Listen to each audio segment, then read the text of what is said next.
Today you're going to learn about your hamstrings. In fact, what I'm going to show you is not only going to help your hamstrings, but it's going to help your back too. Did you know that a lot of longtime yoga practitioners end up with yoga butt?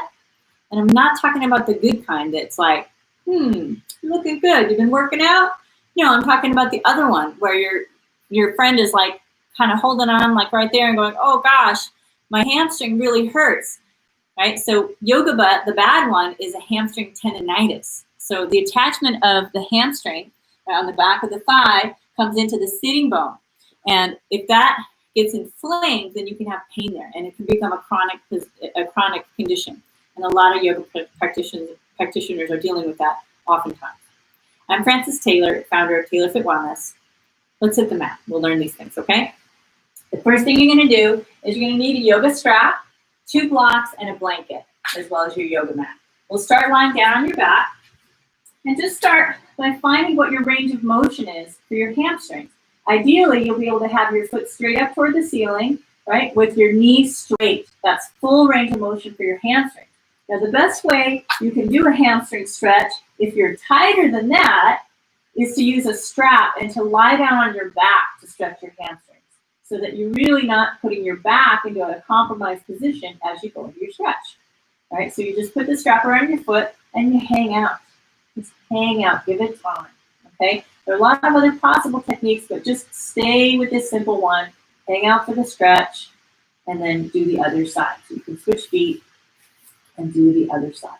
Now, in this variation, your spine is out of the picture, basically, because it's on the floor. You're not negatively affecting your spine. Now, I mentioned if your hamstrings are in trouble, you can be hurting your back in the long run, right? If you don't have that 90-degree range of motion, then what happens is it's possible you could end up, your back could end up sort of overworking or overstretching in an overstretched position, and you can end up with back pain. So taking care of your hamstrings can definitely make sure that your back is in a better position most of the time, okay? So the first one here, just figuring out where is your range of motion. Remember, ideally 90 degrees. If you're not there, then you hang out with the strap and give it time to open up and explore more hamstring opening really specifically.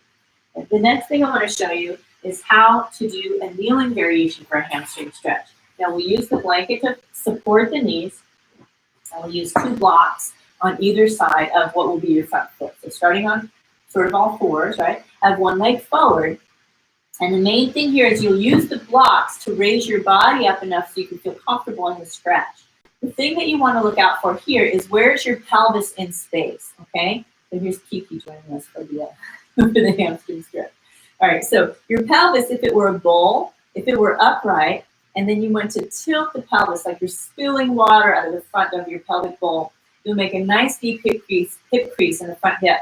And then that's how you're going to make sure that, because the hamstring attaches at the sitting bone, remember, right? So when you move your pelvis, that's when you're getting that length for your hamstring. So this is a great way to take care of your hamstrings, to know that you're folding, right? You're not rounding here. Remember I said that can affect your back negatively. If you feel tightness in the hamstring, you might even bend your knee a little bit so that you can get your spine long. You might even stack those blocks up higher if you have a lot of tightness, okay? So spine long, tilt the pelvis, hinge at the hip socket, right? Nice deep hip crease, so that you really address that hamstring, right? In an isolated way, right? It's not quite as isolated as when you're lying your back using the yoga strap, right? But you want to also venture into different movements if possible, okay? So that was the second one is, so first was lying down on your back, second, kneeling and then folding from the hip socket. The next one is literally seated, okay? So when you're seated, depending on what happens, depending on if you know you have that 90-degree range of motion, that hip flexion, if you have that, then you should ideally be able to be upright with your low back still lifted. If you're tighter than that, then you'll end up with the pelvis tilted back. And if that's the case, that's when you could potentially end up with issues with your back. So what I want you to do, if that's the case, is to elevate the pelvis. And you might still choose to bend the knees. So you can use a blanket or a pillow or a cushion, elevate the pelvis so that you can get your low back lifted so that your pelvic bowl is upright, okay? You can use your hands behind you, depending on the length of your arms and the height of your props, you might choose to use some blocks to then have some leverage to then work to lift upright for your seated postures, okay? So you're gonna feel a big stretch in your hamstrings in this one that I'm doing now with both legs forward and really working to lift your back, okay? You can also take a moment and bend one knee, hold on to the shin bone, work to lift the spine, let your knee come out to the side, and then work the same way we did kneeling. Tilt from the pelvis. You can use that grounded hands behind you to help you stay lifted and folding, right? And then you can take care of taking the, modifying the stretch a little bit so that you're doing one hamstring at a time. Okay, let's do the other side. Hold on, lift up, knee out, tilt, reach. Right now, if you had a strap, you can put the strap around your foot and just work the length of the spine and then the tilt of the pelvis. Okay, length of the spine, tilt of the pelvis. If you're more flexible than that, you're still going to initiate from the pelvis tilting. Okay, pelvic wheels into forward motion, and then you could get a little spine stretch by letting the body release forward and down as well. Okay, so there's a couple tools for you to take care of your hamstrings. The lying down on your back, kneeling and folding, initiating from the pelvis, and then in the seated variations, really taking care to lift upright and tilt so that you really isolate the work of the hamstrings.